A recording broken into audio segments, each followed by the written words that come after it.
Bienvenidos de nuevo a otro episodio. Tengo un montón de cosas preparadas para ustedes hoy. Hoy tenemos un partidazo. Recuerden suscribirse, compartir y dejar su like. Muchas gracias por todo al hoyo.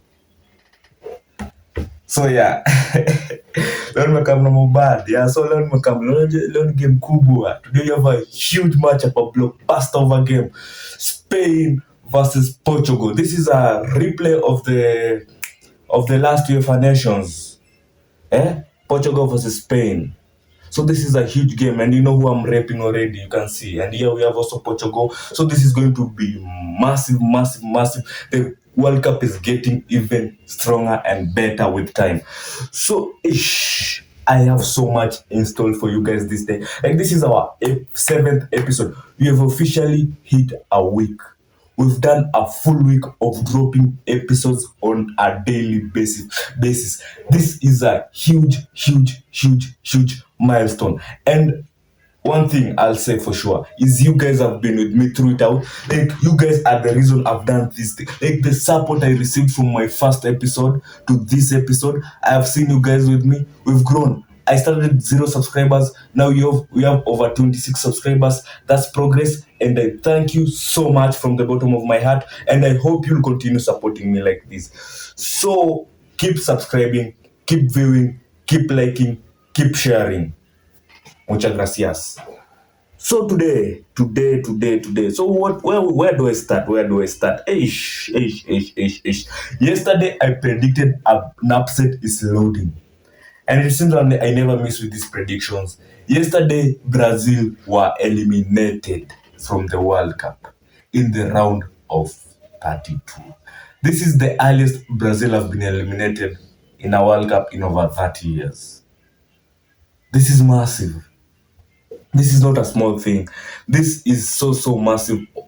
Like, Norway, this is over 50 years, how many years since Norway were in a World Cup? Then they come and they're showing up like this, eliminating Brazil, the team with the most World Cups, the most successful team in World Cup history, eliminated by Norway. Norway are amateurs in this thing. But here they are, and Haaland.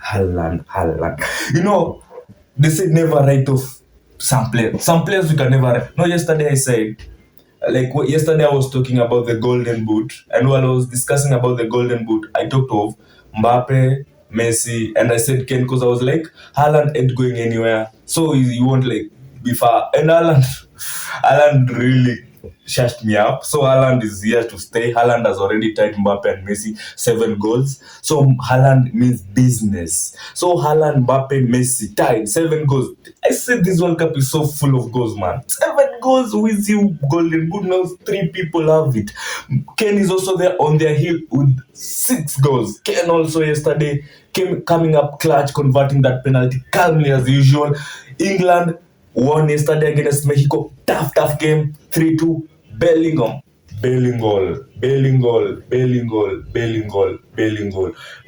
coming up clutch for England as he always does, you know. Bellingham has always been key to England's success. Like, since Bellingham came into the spotlight, Bellingham has always shown up for England time and time again. So Bellingham yesterday was doing some massive shit for England there. And we also saw, now let's discuss, we also saw the battle I was discussing yesterday, Haaland versus Gabriel. Watu wa Selali, mtajificha wapi? Haaland alisema stay humble. Haaland had a reason for saying stay humble, because Haaland walks the talk. Haaland walked his talk. Haaland has always walked the talk, and he was like, stay humble. And Arsenal fans were so pissed. Why is this guy saying this guy is not humble? Why is he telling us to be humble? Haaland knows what he's saying, and he's stay humble, Gabriel. Haaland humbled Gabriel yesterday. You know, normally we always say, Haaland is plays for a better team than Gabriel. Say City is a better team than Arsenal. But no, yesterday Gabriel was playing for the better team, and Haaland dunked on his head. Haaland dunked on his head, literally and figuratively. So yesterday Haaland took the second goal. Alisson got caught by Haaland. What can Haaland do? What? What can Haaland do? That guy, Haaland. You know, Haaland is a freak of nature. Haaland is literally a freak of nature. I'll tell you why. Look at countries, there's na usually zinakuanga extremely tall players. One of those countries is Norway. Is this was letongaje? Letwa what?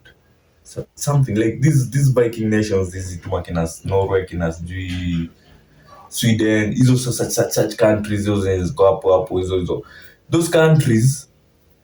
When you look at them, they have tall players, but look at how they play. Like in football, normally height doesn't convert into being a good player. Like extreme height, like Kaya Haaland. Normal, like ukikonga extremely tall, like kuna venye. So unasikianga ndio watu wanasema oh, Yamal is growing, so Yamal will start losing his dribbling ability because he loses the center of gravity, what. So such things in football players tend not to perform like to like they certainly must, but Haaland is a freak.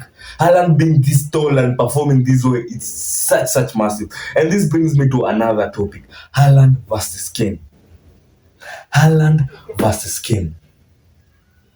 Who's the better striker? Hey, this is crazy. Who's the better striker between Haaland and Kane? Who's your pick? If you have to be told, you can only take one striker. Who are you taking? Which striker are you taking between Haaland and Kane? This is crazy. So you see Haaland like in football currently. In football, like if there's something football as like you can notice is lacking currently is world class strikers.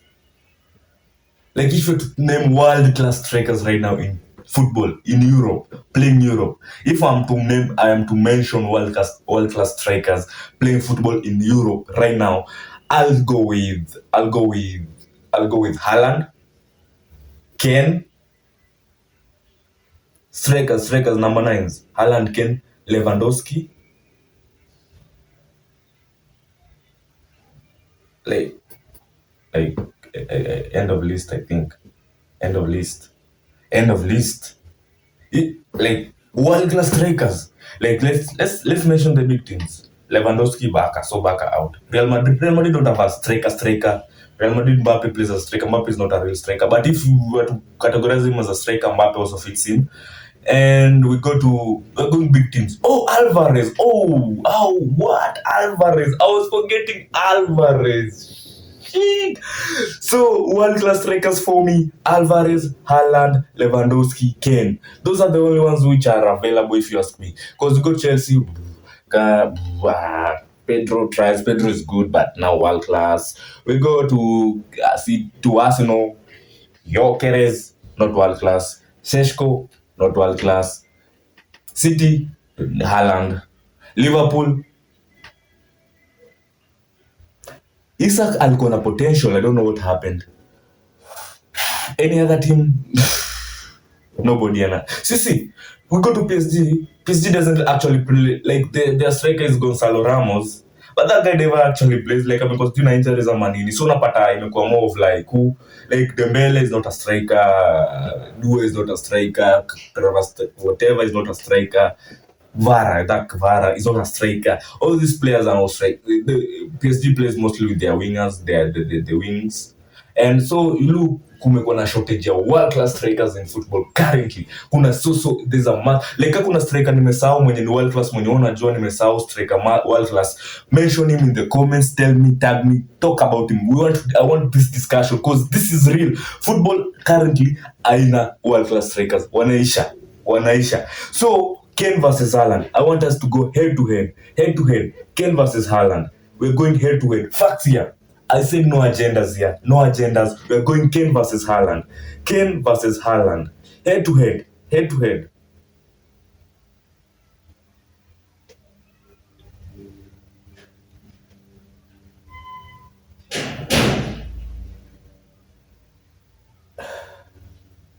Okay, let me see. Before you say which is between them who is mine, I want us to go with facts. I have mine already in mind. Nothing we see here is going to change who I'm choosing as my striker. though this is the toughest question I've ever had to answer. Nothing is going to change because I feel like they both are number nines, top finishers, top. But each each one of them brings something unique to their game that the other one doesn't have. So I want us first to see this. What okay? So here we have Kane statistics. So Kane position forward everything. We won't go into small things like weight and height on obviously. But okay, Haaland is obviously taller than Kane. So Kane is 32 years old. Haaland is 25 years old. So let's see matches last season. Let's just go like this like all time stats. I want all time stats. I don't want I want all time stats.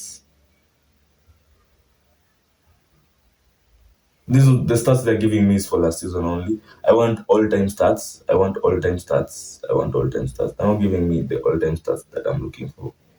Because then there's something here I want us to see. Let me see some like these two players. Let's go to transfer market. Transfer market. Transfer market. Let me search on transfer market. They'll give us better answers.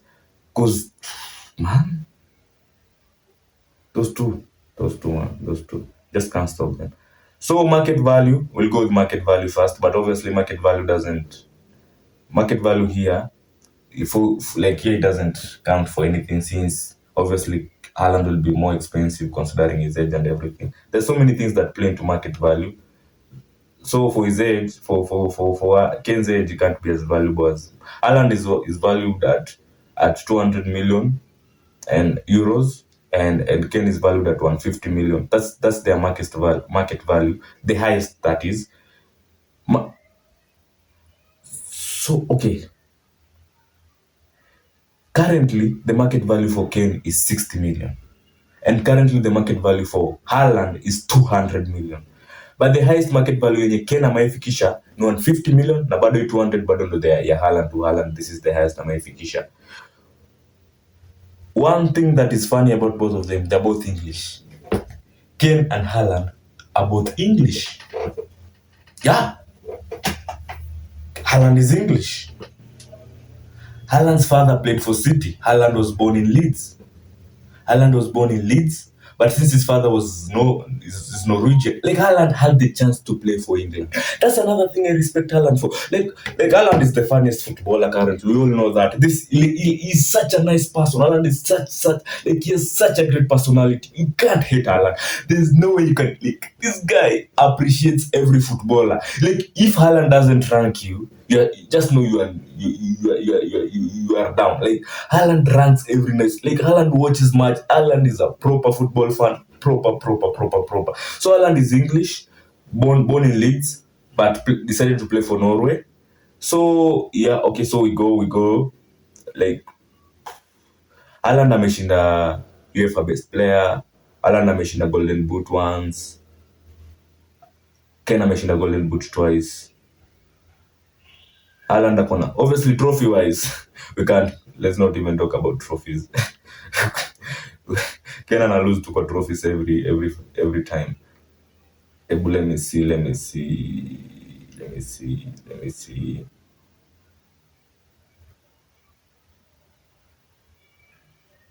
Okay.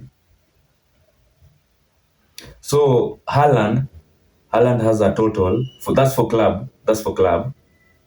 Haaland has a total of as a Haaland has played for club, that is since youth.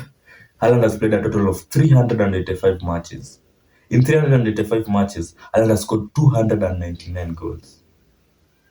299 goals.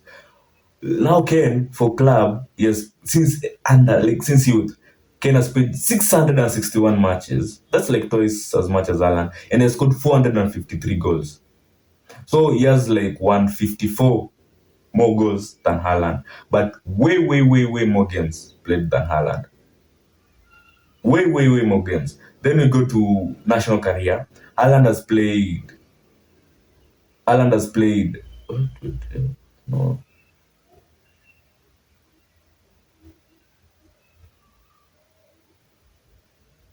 He's played over 50. Oh, Haaland has played like 54 matches for Norway and scored 62 goals. That-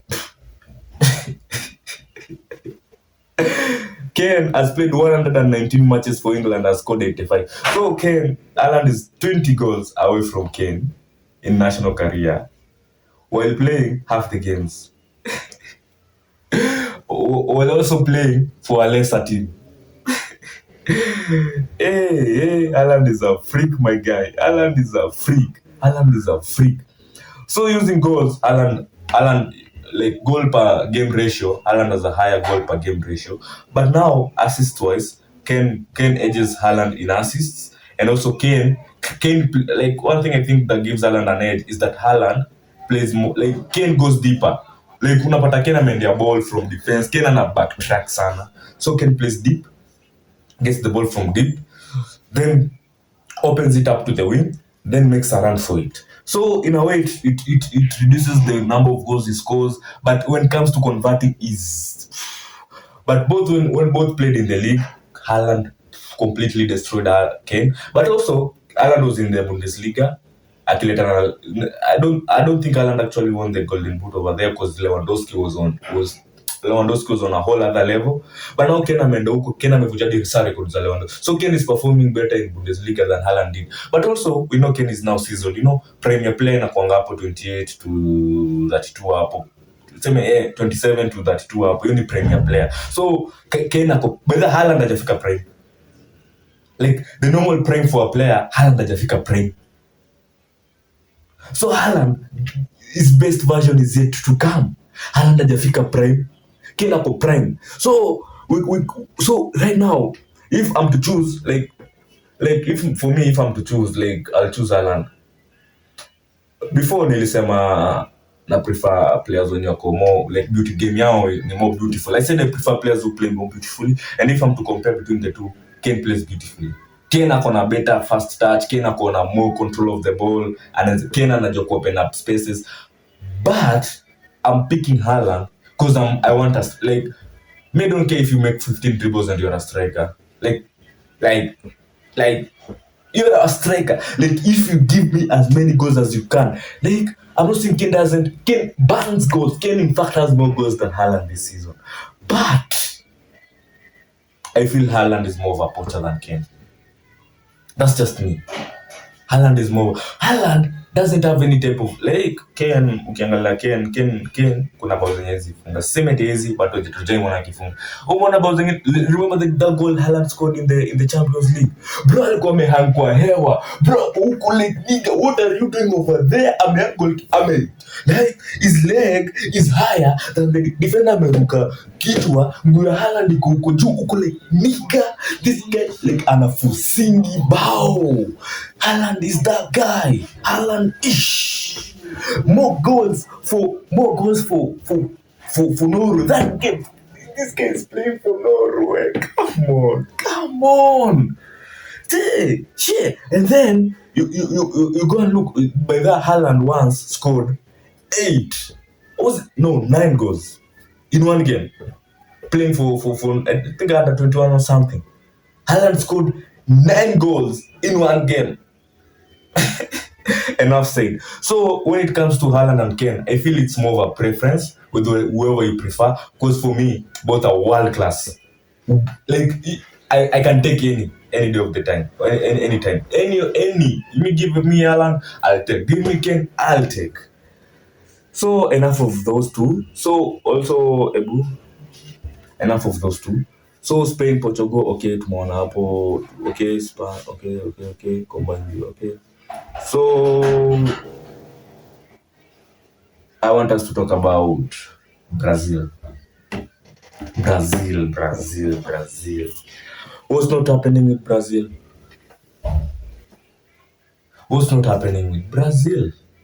Like, someone said, well, Brazil, the last won a trophy in 2019.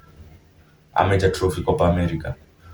Was it 2019? Yeah, the last won a trophy in 2019, a major trophy. Neymar, back when Neymar was still in his prime. Neymar's won the Copa America, Neymar's won the Olympics gold. The gold, Neymar's won the gold, the Copa America, He has won the FIFA Confederations Cup for Brazil. He has won silver with Brazil in the Olympics in 2012. Then they won the gold in 2016 when they hosted the Olympics. So Neymar has been like, I feel like someone said Brazil were dead a long time ago. Ni Neymar tu alikuwa amewashikilia. Like irrelevance wamekuwa nayo till today. Ni Neymar tu. So for Brazil, it's about to get even worse. Like it's about to get even worse. Cause saizi ukiulizwa star player wa Brazil ni nani? Saizi ukiulizwa wewe star player. If you have to be asked who's the star player for Brazil right now, it's clearly anonymously, we will all anonymously agree it's Vini. So let's look at Vinicius Junior's stats for Brazil. So Vini, nilikuwa nishapiga research. Vini has 13 goals. Vinicius has 13 goals for Brazil. Total 13.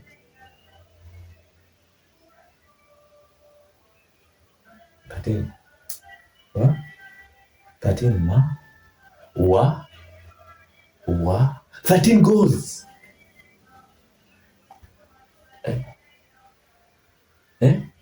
Haaland is about to score 13 goals in this World Cup.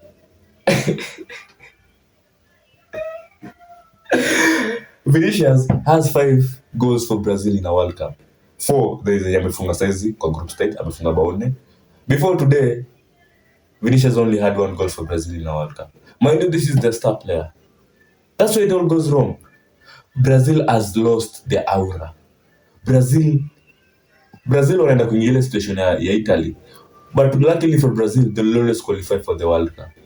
I don't think they'll get that. Like, or just Italy wako bottom. Like, Italy wako trenches. Italy are in the trenches right now.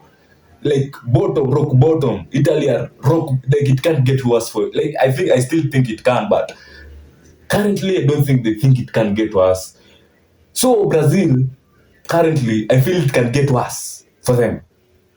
Because your star player having only 13 goals, this guy has been scoring. Vinicius is always scoring for Vinicius was like, he was close to winning the Ballon d'Or just the other season when Rodri won it. Vinicius was this close. This is a star player. This is a world-class player. But he never shows up for Brazil. What Neymar did for Brazil is, like, Neymar has the most goals for Brazil. Neymar has the most goals for Brazil. Like, he's the all-time top scorer. Neymar has how many goals? Neymar goals for Brazil.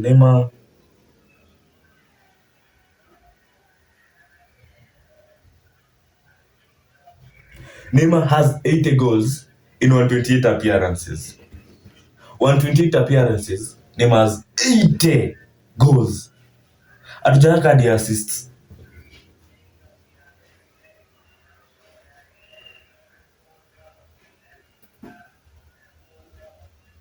He has 59 assists.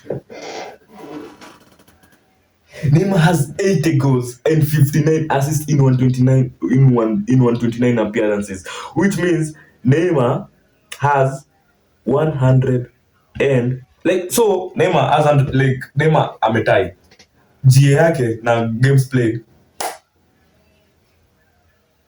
Now look at the, like, Vini say yako 13 goals. Vini alicheza last World Cup. Vini alianza kucheza Brazil before last World Cup. So that's Vinicius has played for Brazil for over 5 years. Bro, 5 years, 13 goals. Brazil are in the trenches. Brazil have lost their identity. Too much European of their football. Like, their starting 11 imejaa international players wenye wanacheza Europe, and I think in a way unajua sasa hizi samba yao, so hizi football place imefika Europe. Bro, hatujali skills. Football has reached a level where they don't care about skills. And I think, the most influential coach in the last decade, even 2 decades, I think the most influential coach in football in the last 2 decades is Pep Guardiola. Guardiola is the most influential coach in the last 2 decades, and Guardiola has an ick against players who can ball sana. Like, you remember the final, the Carabao final, City versus Arsenal. Chucky tried to do some fun. We fans love. We want showboat kiasi. Chucky was there juggling the ball. Bruh, you could see Guardiola was, what the hell is this guy doing? Guardiola, I don't know what Messi did to Guardiola. Because Messi allows Guardiola, Guardiola is like, are you Messi? No, don't do that. Why are you doing that? Are you Messi? No, don't do that. Are you Messi? No, don't do that. Are you Messi? No, track back. Are you Messi? No, pass the ball, pass the ball, pass the ball, pass the ball. So Guardiola is always obsessed with. So, and since Guardiola is the most influential coach in the last decade, he has influenced football in that sense. Where football right now, it's about explosive winners and finishing it off. You'll never see Mbappe trying a showboat. Mbappe doesn't showboat. They like, you see, I'll tell you something. And you see, and this is a fact. I'm making a wild prediction. You see, Yamal. Yeah, if Yamal doesn't get his numbers up, Yamal is in for a rough ride. If Yamal doesn't get his numbers up, Yamal is in for a rough ride. I'm telling you, people don't care about skills. People don't. Newcastle replaced. What? Where is his name running away from me? That French guy, Saint Maximin. Newcastle replaced Saint Maximin for Gordon. Guess what? Like give Gordon the ball and tell him to take on his winger and give Maximin. Maximin was having Kyle Walker sit down. Like Maximin was a beauty to watch, man. How many caps does he have for France? Like, I don't know for sure, but I don't know that one. I'm very sure that how many. Maybe none, maybe 2, maybe 3, maybe 4, maybe 5. Shipped to Saudi. Go over there, bro. We want goals. And that's what Gordon does. Gordon will cast back. Finish that thing. Mbappe style. And that's what they want. No numbers. We don't want you here. Football imefika hiyo place yenyewe uko Europe. We just want numbers. We just want goals. We don't care how the goals come. You see how PSG play. Like the tactical come now. Wakianzisha game at katikati. Ukipea PSG ball katikati, waanzisha game. They hoof it towards your side for a throw-in. They just want to get to your side. They don't care. They don't wanna pass. Let's go. They don't wanna care. They don't care about breaking you down.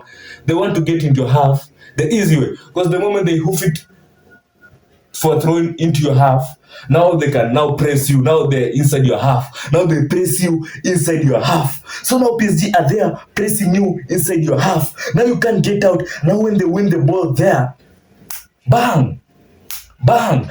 That's it. And they've dominated football. So currently, since so many Brazilian players are playing in Europe, I think that has played a huge role in them losing that samba. They're losing samba. Brazil is losing it.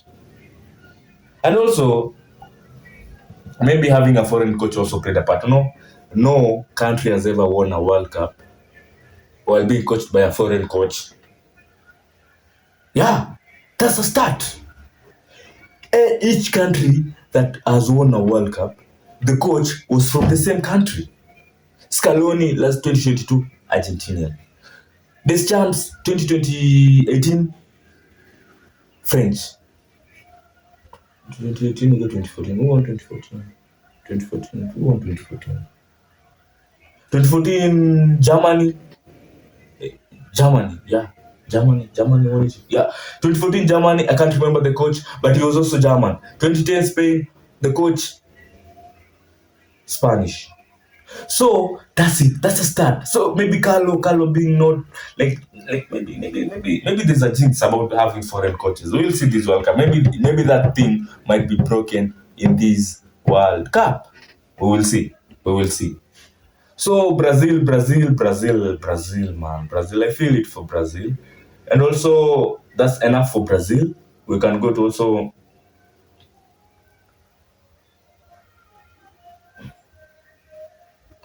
Okay.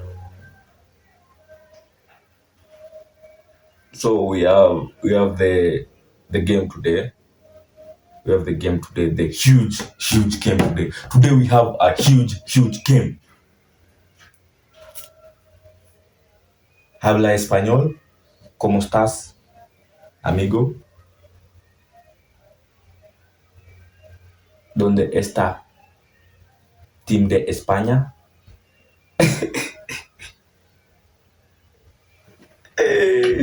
Vaya.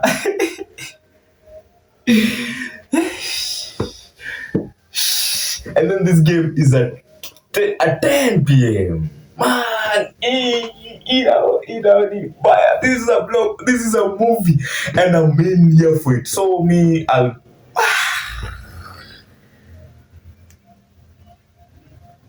3-1 for Spain. 3-1 for Spain. Or 2-1. That's my prediction for today's game. I feel Spain will win it still. Honestly, I'm biased because I'm a Spanish fan. I'll just always go with Spain anywhere until they get eliminated. So yeah, for that game, that game is the young generation versus the old generation. It's Yamal versus Ronaldo. This is a matchup. Yamal, and it's a repeat of the UEFA Nations final where Portugal won against Spain. I think it was last year. It was just recently. So Yamal versus Ronaldo, we'll see who'll come up on top. For me, I feel today Ronaldo will score. If he starts, Ronaldo will score today. Ronaldo will score today if he starts. That's my prediction for that game. And also we have another game. It's not only one game. Let me see the other game. Which other game we have today?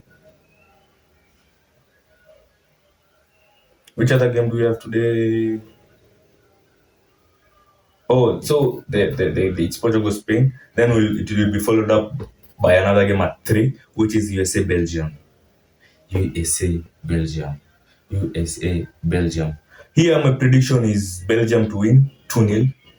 Belgium will win this game 2-0. That's my prediction for this game. Belgium to win 2-0. KDB to score in this game. That's my prediction for this game. And yeah, that's the roundup for today. Today's on a Monday. That's my roundup for today. And I thank you guys for watching. If you watched from the beginning till the end, till now you've watched, I appreciate you. Muchas gracias. Let me check something.